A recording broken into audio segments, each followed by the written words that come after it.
Hello, welcome to lawyer academy India. आज हम लोग देखने वाले हैं हमारा एक टॉपिक जो है prevention of money laundering act 2002। ठीक है, और मैं हूँ एडवोकेट करण मौर्य। और ये जो लेक्चर हमारा ये 1 से आउट का होगा। और यहाँ पर जो हम लोग हैं IBPS SO की जो लॉ ऑफिसर का एग्जाम होने वाला है उसके लिए वीडियोस बना रहे हैं। और बाकी जो भी एग्जाम्स में ये पूछा जाता है बैंकिंग के एग्जाम्स में, तो वहाँ पे भी ये वाला 1 से आउट इम्पोर्टेंट रहने वाला है। ठीक है, तो शुरू करते हैं अपना टॉपिक। और एक बात इसमें एक भी चीज बता दूं कि अगर जब भी आप ये लेक्चर देख रहे हो ना, तो इसके साथ में आप ना फेमा एक्ट जरूर देख लेना, क्योंकि फेमा एक्ट और PMLA एक्ट जो है वो एक दूसरे से को रिलेटेड रहते हैं। तो दोनों अगर एक साथ देखोगे तो ज्यादा अच्छे से अंडरस्टैंडिंग हो जाएगी। ठीक है, तो शुरू करते हैं अपना लेक्चर।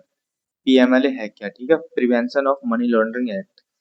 ये तुमने सुना भी होगा, मनी लॉन्ड्रिंग के बारे में बहुत सुना होगा। ED वगैरह जो है, इन्फोर्समेंट डायरेक्टर, ये लोगों के पीछे पड़ जाती है। तो वो क्यों पड़ती है, क्या कारण होता है? तो उसका कारण ये होता है कि जो भी पैसा होता है किसी व्यक्ति के पास में, वो दो तरीके से होता है, एक लीगल तरीके से और एक इलीगल तरीके से। लीगल तरीके वाला को तो ठीक है, नॉर्मली जमा हो जाता है, लेकिन इलीगल तरीके का जो पैसा होता है वो कहाँ से आता है? वो आता है हमारा गैम्बलिंग से आ गया, बैटिंग से आ गया, ट्रैफिकिंग से आ गया, ड्रग्स से आ गया। ये सारी चीजों से जो पैसा आता है इलीगल सोर्सेस से, वो क्या होता है? इलीगल पैसा होता है। उस इलीगल पैसे को लोग क्या करते हैं? घुमाते हैं विदेशों में और इधर से उधर करते हैं, इससे कि वो पैसा है वाइट हो जाए, मतलब लीगल हो जाए। इस चीज को रोकने के लिए और गवर्नमेंट को ताकि ये लोग चूना ना लगा सके, टैक्सेस से ना बच सके, तो उस चीज को रोकने के लिए ये एक्ट लाया गया था, PMLA एक्ट। ठीक है, आई होप अंडरस्टैंड हो गया होगा। अब देखते हैं इसका पूरा नाम। मैंने बता ही दिया, PMLA मतलब prevention of money laundering act. दूसरा है हमारा, ये कब आया था? इनेक्ट हुआ था 17 जनवरी 2003 को आया हुआ था, लागू हुआ है 1 जुलाई 2005 को। FATF इंटरनेशनल बेसिस है इसका, financial action task force. Recommendation आई थी वियना कन्वेंशन, पलेर्मो कन्वेंशन की। ठीक है, इन्फोर्समेंट एजेंसी हमारी इन्फोर्समेंट डायरेक्टरेट, जो फाइनेंस मिनिस्ट्री के अंडर काम करती है। एडजुडिकेटिंग अथॉरिटी हमारी PMLA, जो कि अपॉइंटेड बाय गवर्नमेंट होती है, सेंट्रल गवर्नमेंट।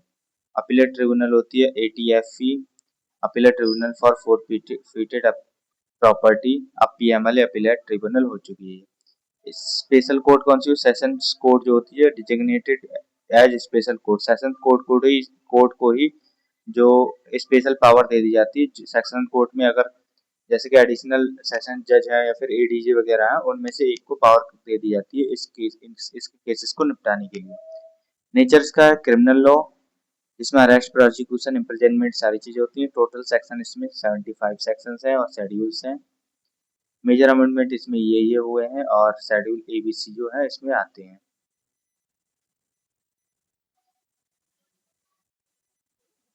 और ये हो गया, तो इसके आगे प्रमुख परिभाषाएं क्या क्या है इसमें।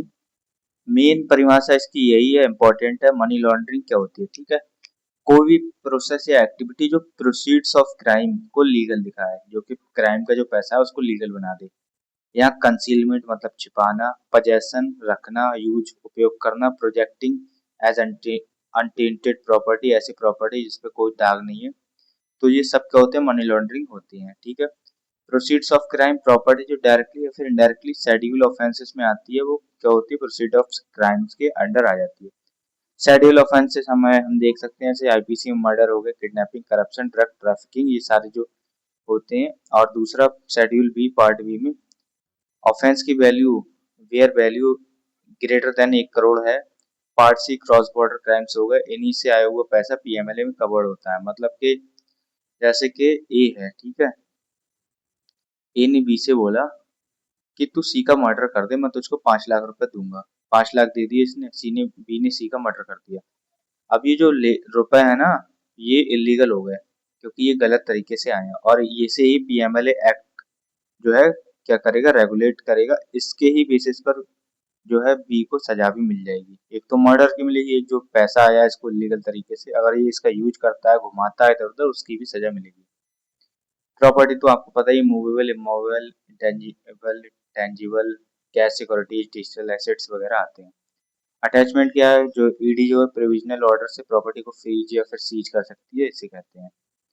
Person accused of money laundering, जिसके ऊपर आरोप है वो।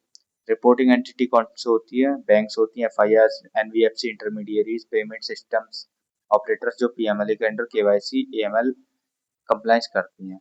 अब जैसे आपने अभी सुना भी होगा कि जो बैंक जो है फ्रीज बहुत कर रही है अकाउंट, ठीक है, लोगों के अकाउंट फ्रीज हो जाते हैं बैंक में, तो वो क्यों हो जाते हैं?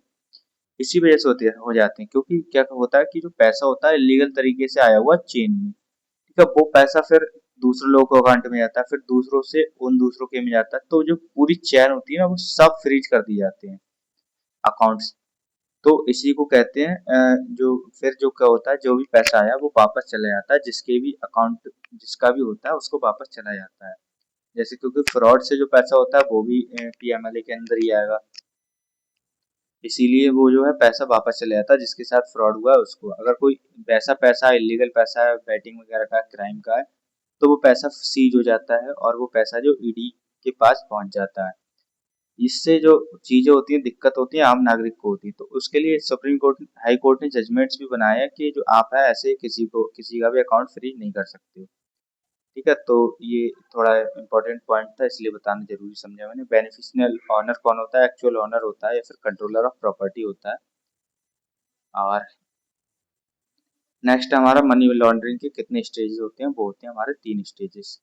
पहला स्टेज होता है प्लेसमेंट, मतलब रखना, इलीगल कैश को फाइनेंशियल सिस्टम में डालना सबसे रिस्की स्टेज होता है, डिस्टेंशन का रिस्क होता है इसमें, ठीक है। ड्रग मनी को बैंक में कैश डिपॉजिट करना, हवाला चैनल्स का यूज करना, वो सब इसी में आ जाता है। दूसरा होता है लेयरिंग, छुपाना, पैसों की ट्रेल कॉम्प्लेक्स कर दो, मल्टीपल ट्रांजेक्शन, जो मैंने अभी बताया कि चेन में ट्रांजेक्शन होते हैं वो सब इसी में होते हैं।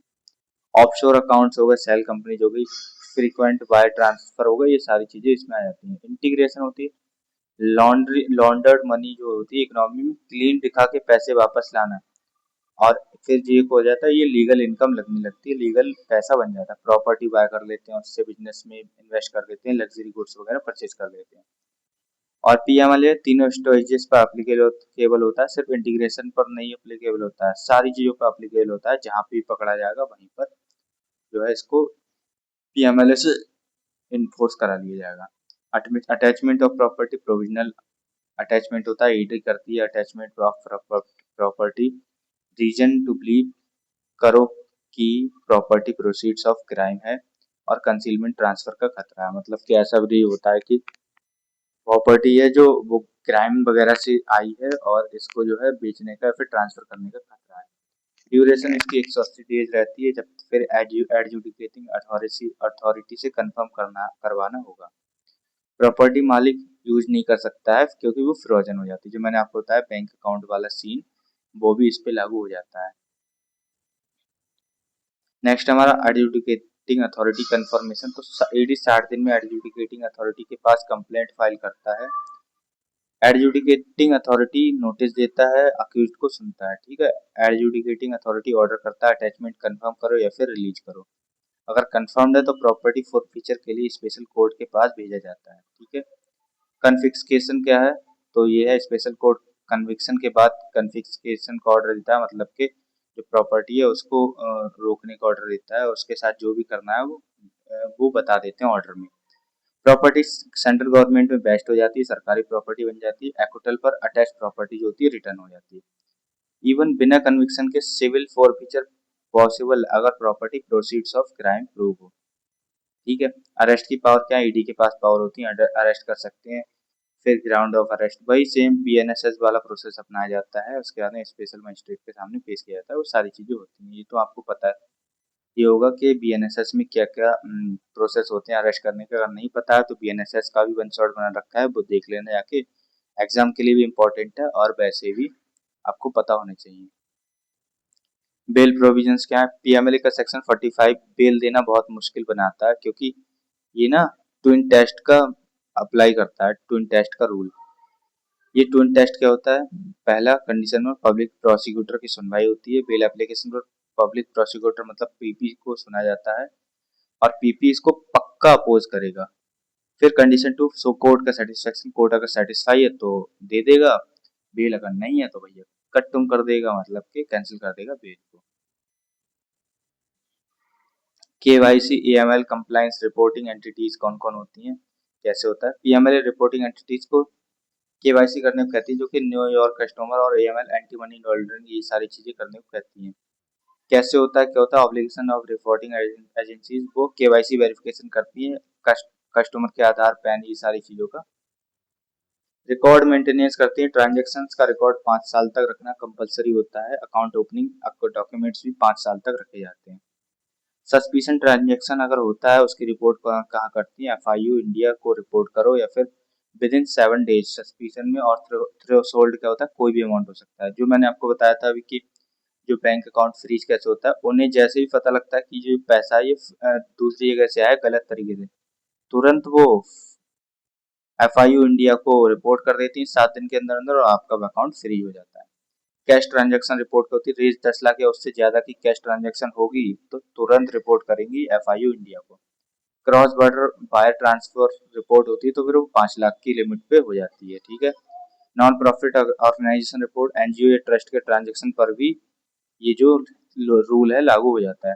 एफआईयू इंडिया क्या है, फाइनेंशियल इंटेलिजेंस यूनिट होती है, इसको एफआईयू इंडिया कहते हैं। ये सेंट्रल एजेंसी है जो फाइनेंशियल इंटेलिजेंस कलेक्ट, एनालिसिस और डिसेमिनेट करती है। 2004 में फाइनेंस मिनिस्ट्री के अंडर इसको स्टैब्लिश किया गया था। ये सारे जो ट्रैक्स ट्रांजेक्शन होते हैं उनको ट्रैक करती है और उन पर एक्शन लेती है। पेनल्टी फॉर नॉन कंप्लायंस, अगर कोई बैंक या फिर रिपोर्ट एंटिटी वगैरह है, बैंक एनबीएफसी वगैरह है, वो अगर रिपोर्ट नहीं करती तो उन पर फाइन पड़ता है 1 लाख पर डे का डिफॉल्ट। ठीक है, up to 1 lakh per day का डिफॉल्ट। डायरेक्टर कौन होते हैं, डायरेक्टर जो होते हैं एफआईयू इंडिया के, वो पेनल्टी इम्पोज कर सकते हैं।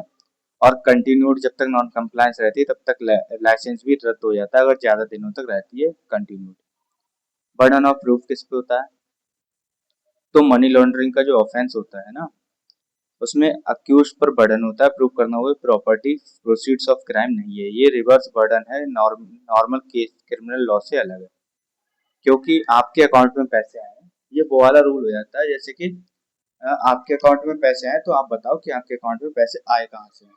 या फिर जो हम भाई बीएनएस में देखते हैं ना, प्राइवेट डिफेंस या फिर एक्सेप्शंस में होते हैं कि भाई ये मेरे घर में चोरी क्या है, ये मेरे घर में हथियार लेकर घुसा था चोरी करने के लिए, और इसने मेरे ऊपर गन तान दी, ये मेरे पे हमला करने के लिए आ गया तो मैंने भी इस पे हमला कर दिया। अब आप प्रूव करोगे भाई कि क्या आपके ऊपर उसने सही में हमला किया था, क्या आप इस जो जनरल डिफेंस है उसको लेने के लिए लायबल हो। तो यही चीज इसमें अप्लाई होती है कि अक्यूज बताएगा कि भैया मैंने जो है गलत नहीं किया है, और मेरी ये प्रॉपर्टी ये नॉर्मल प्रॉपर्टी है, कोई इलीगल नहीं है। ये सारी चीजें जो है इसमें लागू हो जाती हैं। दूसरा, normal criminal law prosecution prove करता है, लेकिन सेक्शन 3 में रिवर्स बर्डन बहुत स्ट्रांग है। ठीक है। सेक्शन 45 में बेल है, तो मैंने आपको बताई दी कैसे कैसे होती है बेल। शेड्यूल ऑफेंसेस क्या है, पार्ट ए में पैरा 1 से 29 तक सीरियस ऑफेंसेस हैं, कोई वैल्यू थ्रेशोल्ड नहीं है इसमें, जैसे मर्डर, किडनैपिंग। इंपॉर्टेंट पॉइंट है, याद रखना क्या क्या ऑफेंसेस हैं इसमें, एग्जाम पॉइंट ऑफ व्यू से बहुत इंपॉर्टेंट है। जैसे मर्डर हो गया, किडनैपिंग, रॉबरी, डकैती, फॉर्जरी, काउंटरफीटिंग। एनडीपीएस एक्ट के ड्रग ट्रैफिकिंग हो गए, पीसी एक्ट मतलब प्रिवेंशन ऑफ करप्शन एक्ट हो गई, यूपीए मतलब कि टेरर फंडिंग हो गई, कंपनीज एक्ट के हो गए, कॉर्पोरेट फ्रॉड, आईटी वगैरह, साइबर क्राइम्स के हो गए, कस्टम, ये सारी चीजें इसमें आ जाती हैं। और इन सब का पैसा आया हुआ होता है तो पक्का इलीगल रहता है, और इस पर हमेशा नजर रहती है ईडी की और एफआईयू की। और इसी वजह से जो ये पैसा किसी के भी अकाउंट में जाएगा वो उसका अकाउंट फ्रीज कर दिया जाता है इसी वजह से। और फिर उस व्यक्ति को बेचारे को चक्कर काटने पड़ते हैं थाने के, साइबर क्राइम सेल के, ताकि उसको जो है उसका अकाउंट चालू कर दिया जाए। पार्ट बी में क्या, वैल्यू अगर 1 लाख 1 करोड़ से ज्यादा तब पीएमएल एप्लीकेबल हो जाए, जैसे चीटिंग हो गई, क्रिमिनल ब्रीच ऑफ ट्रस्ट हो गया, सिक्योरिटीज फ्रॉड हो गया सेबी एक्ट के अंदर, या फिर बैंकिंग फ्रॉड के केसेस हो गए। तीसरा है cross border implication transactional crime से, जैसे कि ऑफेंस से जो पार्ट ए या बी में है, क्रॉस बॉर्डर एलिमेंट हो गया, मतलब कि पैसा जो है इलीगल तरीके से बाहर से आया तो फिर इसमें पीएमएल एक्ट लागू हो जाता है। सभी इंपॉर्टेंट सेक्शंस हैं, ये एक नज़र है इसकी, और देख लो आराम से। सारी चीजें एक ही चार्ट में उतार दी ताकि आपका रिवीजन पक्का हो जाए, बहुत अच्छे से हो जाए। ठीक है। इंपॉर्टेंट केस लॉज हैं जो कि काफी इंपॉर्टेंट है, याद कर लेना, देख कॉपी में लिख लेना अपनी। ये हमारा एक रैद करने वाले नंबर्स एंड फैक्ट्स हैं जो कि इंपॉर्टेंट फैक्ट्स हैं, डायरेक्ट यहाँ से क्वेश्चन हो जाते हैं। पीवाईक्यूज भी इसके हैं, एक बार देख लेना, तो काफी इंपॉर्टेंट चीजें हैं इसमें। अब हम देखेंगे अपने एमसीक्यूज, ठीक है, क्योंकि एमसीक्यूज के बिना तो हमारा रिवीजन ही नहीं होगा, इसलिए एमसीक्यूज देखना हमें बहुत जरूरी है। पीएमएलए 2002 जो है कब लागू हुआ, तो वो 1 जुलाई 2005 को लागू हुआ। मनी लॉन्ड्रिंग के कितने स्टेजेस होते हैं, तो वो होते हैं 3 स्टेजेस, प्लेसमेंट, लेयरिंग और इंटीग्रेशन। थर्ड है हमारा पीएमएलए के अंडर प्रोसीड्स ऑफ क्राइम क्या होता है, तो पीएमएलए के अंडर प्रोसीड्स ऑफ क्राइम होता है प्रॉपर्टी जो शेड्यूल्ड ऑफेंसेस से डायरेक्टली इनडायरेक्टली ड्राइव हुई हो। पीएमएलए के अंडर मनी लॉन्ड्रिंग की सजा क्या है, तो वह 3 से 7 साल तक की सजा। पीएमएलए का सेक्शन 24 क्या प्रोविजन देता है, वो देता है reverse burden of proof, accused को इनोसेंस प्रूव करनी होगी। पीएमएलए के अंडर प्रोविजनल अटैचमेंट कितने दिन तक वैलिड होती है, वो होती है 180 दिन तक। सेक्शन 42 के अनुसार पीएमएलए में बेल के लिए क्या कंडीशन है, वो है पीपी को सुनो, कोर्ट सेटिस्फाइड हो तो फिर अक्यूज को बेल मिलती है, वरना नहीं मिलती है। Vijay Mandal Chaudhary versus union of India में सुप्रीम कोर्ट ने क्या कहा था, तो कहा था पीएमएलए कॉन्स्टिट्यूशनल लॉ है, सेक्शन 5, 19, 45, 24 सब वैलिड है।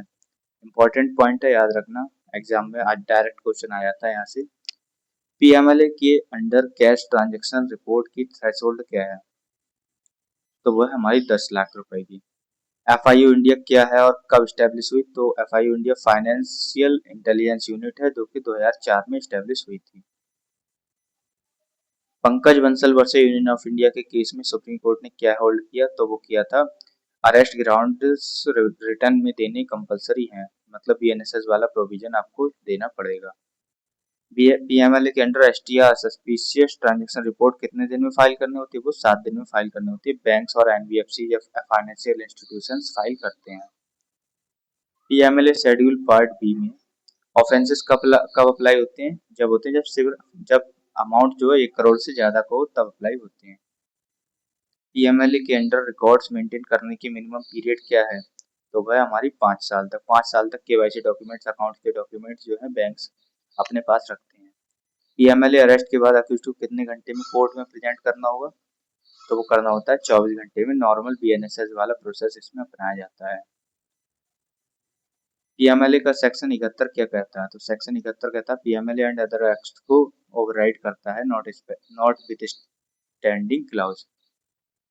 एक क्वेश्चन मेरा आपसे ये है, पीएमएलए एक्ट को किसके साथ पढ़ना चाहिए, किस एक्ट के साथ, पीएमएलए एक्ट प्लस कौन सा एक्ट है जो इसके साथ में पढ़ना चाहिए, कमेंट में बताओ आप लोग, तो जो कि दोनों ही इंपॉर्टेंट एक्ट हैं।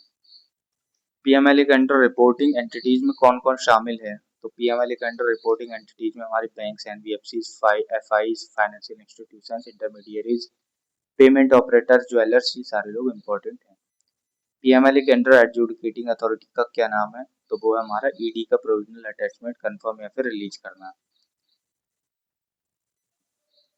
Reporting entity bona fide STR file करे तो उसके अगेंस्ट क्या एक्शन हो सकता है, कोई सिविल या फिर क्रिमिनल एक्शन नहीं होगा, सेक्शन 14 में प्रोटेक्शन मिलती है, ठीक है। एफएटीएफ के बारे में क्या सही है, तो क्या सही है, financial action task force international body है जिसके रिकमेंडेशन पर पीएमएलए बेस्ड है, ठीक है। तो आशा करता हूँ वीडियो अच्छी लगेगी, और एक अनाउंसमेंट है जो मैं आपको बताना चाहता हूँ। अनाउंसमेंट ये है कि हमने कंप्लीट लॉ प्रिपरेशन का बंडल बनाया है, जिसमें अगर आप एआईवी, जुडिशरी या फिर आईबीपीएस एसओ की तैयारी कर रहे हैं तो आपको सब्जेक्ट वाइज नोट्स मिल जाएंगे दोनों लैंग्वेज में, ठीक है। एमसीक्यूज मिल जाएंगे सब्जेक्ट वाइज, और 20 मॉक टेस्ट मिलेंगे आपको आईबीपीएस एसओ के लिए, 20 मॉक टेस्ट मिलेंगे आपको जुडिशरी के लिए, ठीक है। ये सब कितने में मिलेगा, मात्र आपको मिलेगा 399 रुपीज में। तो आप अगर लेने में इंटरेस्टेड हो, आप अपनी तैयारी को एकदम नेक्स्ट लेवल ले जाना चाहते हो, तो इस वाले क्यूआर पर आप पेमेंट कर सकते हो, या फिर ये जो नंबर दिया है मैंने इस पर पेमेंट कर सकते हो। और उसके बाद आपको स्क्रीनशॉट भेजना है, स्क्रीनशॉट भेजने के बाद आपको 1 से 2 घंटे में पूरा का पूरा सेट मिल जाएगा, ठीक है। तो वीडियो पसंद आई हो तो लाइक कर देना, बाकी मिलते हैं नेक्स्ट वीडियो में, तब तक के लिए जय हिंद।